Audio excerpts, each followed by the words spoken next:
خطبہ جمعہ مسجد نبوی شریف 23 محرم الحرام 1442 ہجری بمطابق 11 ستمبر 2020 بعنوان نبی کریم صلی اللہ علیہ وسلم کی سیرت طیبہ خطیب فضیلت الشیخ عبداللہ بھائی جان، ترجمہ بآواز حافظ محمد اقبال راشد۔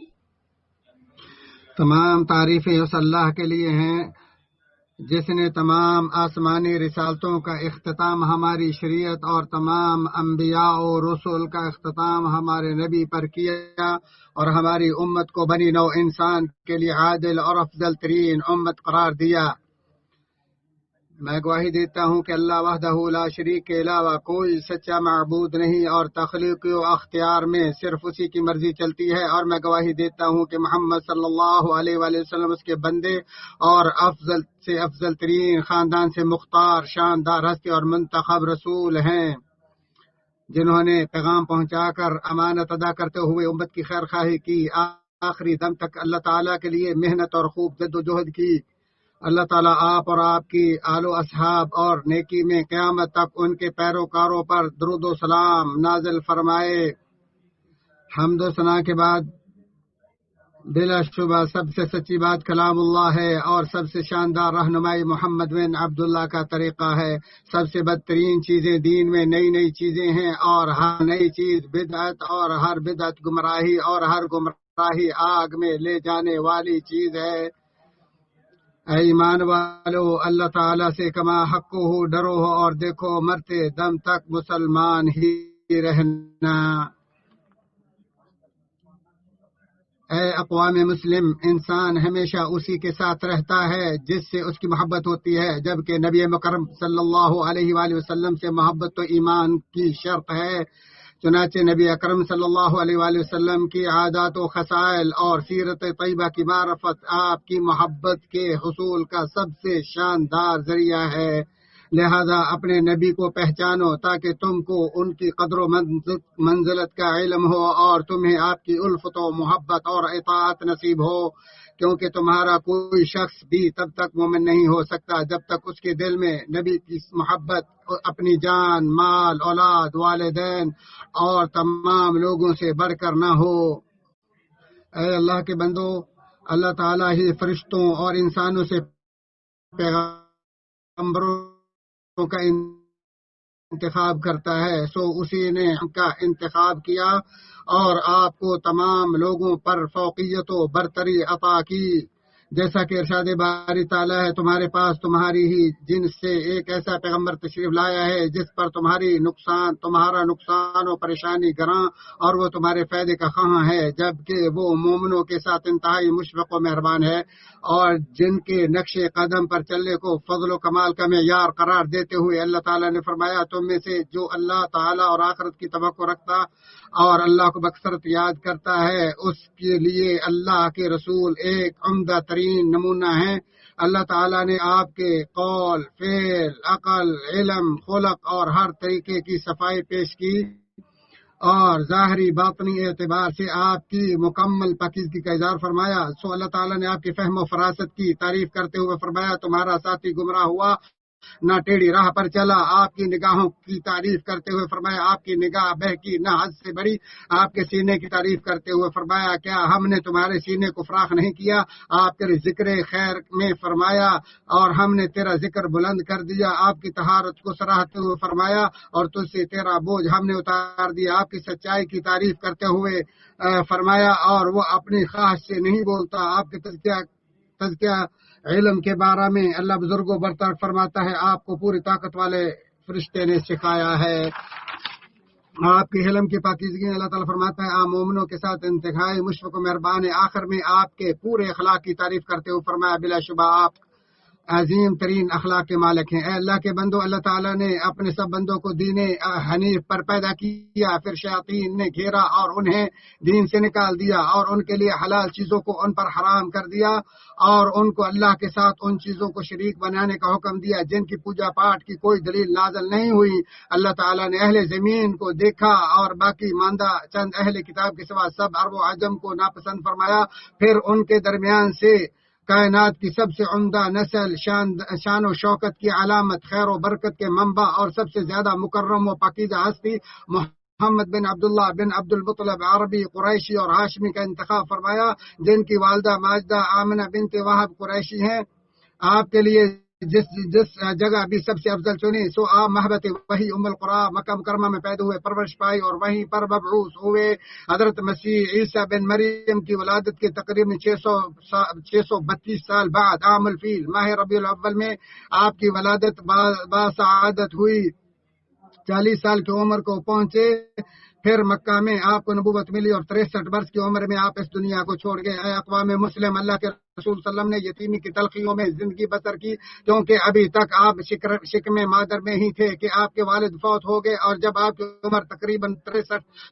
6 سال ہوئی تو والدہ بھی اس دار فانی کو چھوڑ گئی۔ پھر آپ کے دادا عبد المطلب نے 2 سال تک آپ کی کفالت کی، اور جب وہ بھی فوت ہو گئے تو آپ کے چچا ابو طالب نے آپ کو سنبھال لیا۔ پھر مسلسل آپ کی حمایت و دفاع کرتے رہے، یہاں تک کہ نبوت کے 10 سال وہ بھی فوت ہو گئے۔ رسول اللہ صلی اللہ علیہ وسلم اپنے والدین کے اکلوتی اولاد تھے اور آپ کا کوئی بہن بھائی نہیں تھا۔ اللہ تعالیٰ نے آپ کو خیر و برکت اور فطرتی عادات و خصال کا جامع بنایا۔ آپ تجارت کی غرض سے کئی بار شام گئے، اپنے چچا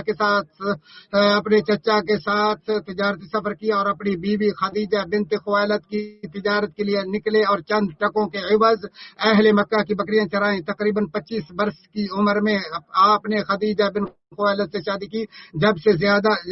جو سب سے زیادہ آپ کی معاون و مددگار تھی، سوائے ابراہیم جن کی والدہ ماریہ قبطیہ ہے۔ باقی ساری اولاد بھی خدیجہ سے پیدا ہوئی۔ جب آپ 40 سال کی عمر کو پہنچے تو اللہ تعالیٰ نے آپ کو چنا، نبوت عطا کی اور خاتم الانبیاء والرسل بنا دیا۔ سو آپ نے شرک چھوڑنے اور توحید کو اپنانے کی دعوت شروع کر دی، اچھی عادات اپنانے، نیکی کا حکم دینے، ظلم و فساد اور برائی سے روکنے کی ترغیب پر بھرپور زور دیا۔ آپ نے مکہ میں 13 سال تک اعلانیہ اور چھپ کر دن رات دعوت دین کی ذمہ داری نبھائی، جبکہ مکہ والوں نے اپنی انگلیاں اپنے کانوں میں ڈال لی، سخت فریب کیا، اپنے کپڑوں کو اوڑھ لیا اور اڑ گئے اور بڑا تکبر کیا۔ کفار مکہ نے سرکشی کی، حق کا انکار کیا، آپ کی تکذیب کی، آپ کو اذیت پہنچائی، مذاق اڑایا اور آپ سے ٹھٹھا کیا، آپ پر جادو کہانت اور پاگل پنی کی تہمت لگائی۔ آپ کے پیروکاروں اور معاونین کو بڑی آزمائشوں سے گزرنا پڑا۔ مکہ والوں نے بڑی سزائیں دیں اور انہیں در بدر کر دیا، اور یہ انتقام صرف اسی چیز کا تھا کہ وہ اللہ غالب و لائق حمد کی ذات پر ایمان لا چکے تھے۔ اللہ تعالیٰ اپنے نبی کو اس مدینہ کی پاکیزہ دھرتی کی طرف ہجرت کا حکم اللہ تعالیٰ نے اپنے نبی کو اس مدینہ کی پاکیزہ دھرتی کی طرف ہجرت کا حکم دے دیا، جہاں کا قیام شاندار اور جسے دار و ایمان کی حیثیت حاصل ہے، اور جو ایمان کی واپسی اور اللہ کی فوج انصار کی جگہ ہے، جیسا کہ اللہ تعالیٰ نے فرمایا، اور جنہوں نے اس گھر کو اور ایمان میں ان سے پہلے جگہ بنا لی اور اپنی طرف ہجرت کر کے آنے والوں سے محبت کرتے ہیں، اور مہاجرین کو جو کچھ دے دیا جائے اس سے وہ اپنے دلوں میں کوئی تنگی نہیں رکھتے، بلکہ خود اپنے اوپر انہیں ترجیح دیتے ہیں، وہ خود کو کتنی ہی سخت حاجت ہو۔ بات یہ ہے کہ جو بھی اپنے نفس کے بخل سے بچا لیا گیا وہی کامیاب و کامران ہے۔ مدینہ منورہ میں اسلامی ریاست کے پروان چڑھنے کا آغاز ہو چکا اور انتہائی مختصر وقت میں اس کی بنیاد قائم ہو گئی۔ احکام نازل ہو رہے ہیں، اتحادیوں کے ساتھ ملانے کی ابتدا ہو چکی، اللہ اور رسول کے ساتھ جنگ کرنے والوں کے ساتھ اللہ کے راستے میں جہاد جاری ہے، عہد و پیمان اور ایگریمنٹس کو آخری شکل دی جا رہی ہے۔ رسول اللہ صلی اللہ علیہ وآلہ وسلم مدینہ میں صرف 10 سال باقی رہے، جو سارے کے سارے قانون سازی، حوادث اور غزوات سے بھرپور تھے۔ جب سے اللہ تعالیٰ نے زمین کو بچھایا اور اسے ہموار کیا، تب سے آج تک تاریخ نے ایسے زمانے اور حق پرست راہ راست پر چلنے والی کوئی ایسی قوم کا مشاہدہ نہیں کیا جو اس مدنی دور اور اس دور کی اس قوم سے زیادہ اللہ کو محبوب ہو۔ اللہ تعالیٰ سے دعا ہے اللہ تعالیٰ ہم اس دور کے پاکیزہ لوگوں کے ساتھ جمع کر دے، اللہ تعالیٰ نبیوں کے ساتھ، نیک لوگوں کے ساتھ اور صلاح کے ساتھ ہمیں جمع فرما دے۔ اعوذ باللہ من الشیطان الرجیم۔ وہی وہ ذات ہے جس نے ناخواندہ لوگوں میں انہی میں سے ایک ایسا رسول مبعوث فرمایا جو ان کے سامنے اس کی آیات کی تلاوت کرتا اور ان کا تزکیہ نفس کرتا ہے اور انہیں کتاب و حکمت کی تعلیم دیتا ہے۔ یقیناً یہ قبل عظیم واضح گمراہی میں تھے۔ اللہ تعالیٰ میرے اور آپ کے لیے اس قرآن میں کو بابرکت بنائے، اس کی آیات و ذکر حکیم کو ہمارے لیے نفع بخش بنائے۔ اسی پر اکتفا کرتے ہوئے اللہ تعالیٰ سے گناہوں کی معافی مانگتا ہوں، تم بھی اسی سے گناہوں کی معافی مانگو، بلا شبہ وہی بخشنے والا مہربان ہے۔ تمام تعریفیں اس اللہ کے لیے ہیں جو حق کو غالب و بلند کرنے والا اور باطل کو زائل و ذلیل کرنے والا ہے، جس نے تمام مشرکوں کے نہ چاہنے کے باوجود تمام ادیان باطلہ پر دین حق کو غالب کرنے کے لیے اپنے رسول کو ہدایت کے ساتھ مبعوث کیا۔ اے اللہ کے بندو، مدنی دور کے ان 10 سالوں کے دوران اللہ تعالیٰ نے اپنا دین مکمل کیا، لوگ اللہ کے دین میں فوج در فوج داخل ہوئے، اسلام جزیرہ عرب کی چاروں طرف پھیلا اور اس کے رہائشیوں نے مطیع ہو کر اسلام کو تسلیم کر لیا۔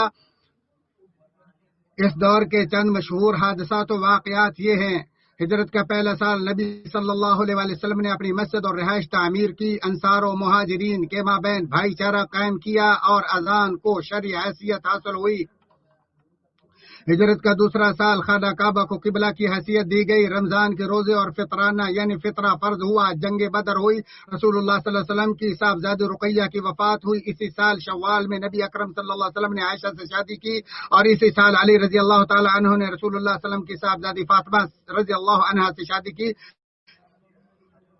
حضرت کا تیسرا سال، غزوات اور فوجی دستوں کی روانگی، جیسے غزوہ احد اور غزوہ بنو نذیر، اور اسی غزوے کے بعد ہی شراب حرام کی گئی، اور اسی سال نبی مکرم صلی اللہ علیہ وآلہ وسلم نے حفصہ بنت عمر بن خطاب سے شادی کی، اور رسول اللہ صلی اللہ علیہ وآلہ وسلم کی صاحبزادی ام کلثوم رضی اللہ عنہا سے عثمان رضی اللہ عنہ نے شادی کی، اور فاطمہ رضی اللہ تعالی عنہا کے ہاں حسن بن علی رضی اللہ عنہ کی ولادت ہوئی۔ ہجرت کا چوتھا سال، نبی اکرم صلی اللہ علیہ وآلہ وسلم نے ام سلمہ رضی اللہ تعالی عنہا سے شادی کی، تیمم مشروع ہوا، اور کہا گیا کہ غزوہ خندق بھی اسی سال ہوا، اور اسی سال غزوہ ذات الرقاع ہوا، اور اسی سال صلاۃ خوف مشروع ہوئی۔ ہجرت کا پانچواں سال، غزوہ دومۃ الجندل اور قریظہ ہوا، اور پردے کا شرعی حکم نازل ہوا۔ اور ہجرت کا چھٹا سال، صلح حدیبیہ، بیعت رضوان اور غزوہ بنی المصطلق ہوا، سورج گرہن ہوا اور حکم زہار اترا۔ ہجرت کا ساتواں سال، غزوہ خیبر اور عمرہ قضا رونما ہوا، نبی مکرم صلی اللہ علیہ وآلہ وسلم نے ام حبیبہ، میمونہ، صفیہ اور ماریہ قبطیہ رضی اللہ عنہن سے شادی کی، اور حضرت ابو ہریرہ رضی اللہ تعالی عنہ نے اسلام قبول کیا۔ ہجرت کا آٹھواں سال، غزوہ موتا، غزوہ ذات السلاسل اور رمضان میں مکہ فتح ہوا، ابراہیم رضی اللہ عنہ پیدا ہوئے، اور زینب بنت رسول اللہ صلی اللہ علیہ وسلم کی وفات ہوئی، اور اسی سال غزوہ حنین ہوا۔ ہجرت کا 9واں سال، غزوہ تبوک ہوا، نبی مکرم صلی اللہ علیہ وآلہ وسلم نے ابو بکر رضی اللہ تعالی عنہ کو لوگوں کے لیے حج کا امیر مقرر فرمایا۔ نبی مکرم صلی اللہ علیہ وسلم کی صاحبزادی ام کلثوم اور نجاشی رضی اللہ عنہما کی وفات ہوئی، اور وفود کی مسلسل آمد کا آغاز ہوا۔ ہجرت کا 10واں سال، رسول اللہ صلی اللہ علیہ وسلم نے حجۃ الوداع کیا، آپ کے صاحبزادے ابراہیم رضی اللہ عنہ کی وفات ہوئی، اور یہ صورت نازل ہوئی: جب اللہ کی مدد اور فتح آ جائے اور تو لوگوں کو اللہ کے دین میں جوق آتا دیکھ لے تو اپنے رب کی تسبیح کرنے لگ حمد کے ساتھ، اور اس سے مغفرت کی دعا مانگ، بے شک وہ بڑا ہی توبہ قبول کرنے والا ہے۔ اے اللہ کے بندو، ہر نفس نے موت کا ذائقہ چکھنا ہے، اور اس دنیا کی ہر چیز کو فنا ہے۔ موت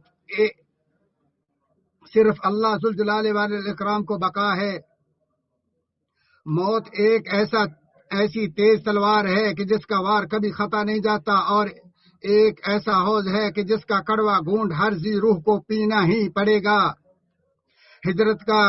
11واں سال، حجۃ الوداع کے بعد ربیع الاول میں رسول اللہ صلی اللہ علیہ وآلہ وسلم شدید درد میں مبتلا ہو گئے۔ میرے ماں باپ آپ پر قربان ہوں، چنانچہ اللہ تعالیٰ نے آپ کو مزید زندہ رہنے یا موت دونوں میں اختیار دے دیا، سو آپ صلی اللہ علیہ وآلہ وسلم نے اپنے رب کی ملاقات کو اختیار کیا اور کہا: اے اللہ، اپنی اعلیٰ رفاقت نصیب فرما، اے اللہ اپنی بلند و بالا رفاقت عطا فرما۔ آپ کی جدائی کا وقت آ گیا تو آپ نے وصیت کی اور دنیا والوں کو الوداع کہہ دیا۔ آپ کی جدائی سے دنیا سیاہ اور جگر چھلنی ہو گئے۔ خدا کی قسم، یہ کتنا بڑا ہولناک واقعہ، سنگین تکلیف دہ حادثہ، سخت ترین مصیبت اور انتہائی پریشان کن لمحات ہیں کہ رسول اللہ صلی اللہ علیہ وسلم کی موت کے ساتھ ہی زمین پر وہی اترنا بند اور آفاق میں اندھیرا چھا جاتا ہے، اور صحابہ کی حالت جو ہے وہ انتہائی ناگفتابی ہو گئی اور وہ اس عظیم حادثے کو رسول اللہ صلی اللہ علیہ وسلم کی موت کو برداشت نہ کر سکے اور کھڑے ہونے کی چلنے پھرنے کی سکت کھو بیٹھے۔ موت اللہ تعالیٰ کا ایک قانون ہے جو نہ کسی بیٹے کو نہ باپ کو چھوڑتی ہے اور ہر ایک پر اللہ کا فیصلہ برابر ہو کر رہے گا، اور موت اللہ تعالیٰ کا ایک ایسا تیر ہے جو کسی کو نہیں چھوڑے گا۔ اگر آج بچا تو کل اس نے جانا ہی جانا ہے۔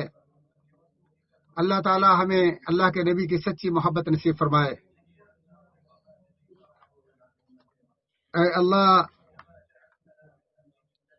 اللہ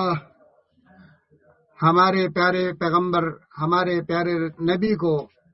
ہمارے اعمال کا صلہ عطا فرما، ان کو ان کی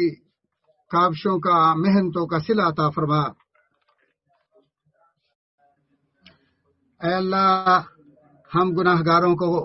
پیارے پیغمبر کے ساتھ اعلیٰ جنات کی رفاقت نصیب فرما۔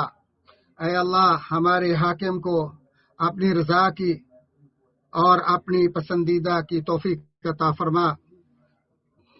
اے اللہ اپنے پیارے محبوب جناب محمد رسول اللہ صلی اللہ علیہ وسلم اور آپ کے آل و اصحاب پر رحمتیں، برکتیں اور درود نازل فرما۔ آپ کے خلفاء راشدین اور دیگر صحابہ پر رحمت نازل فرما اور ان کے ساتھ ساتھ ہم پر بھی رحمت نازل فرما، اے ارحم الراحمین۔ اللهم صل على محمد وعلى آل محمد كما صليت على إبراهيم وعلى آل إبراهيم إنك حميد مجيد۔ اللهم بارك على محمد وعلى آل محمد كما باركت على إبراهيم وعلى آل إبراهيم إنك حميد مجيد۔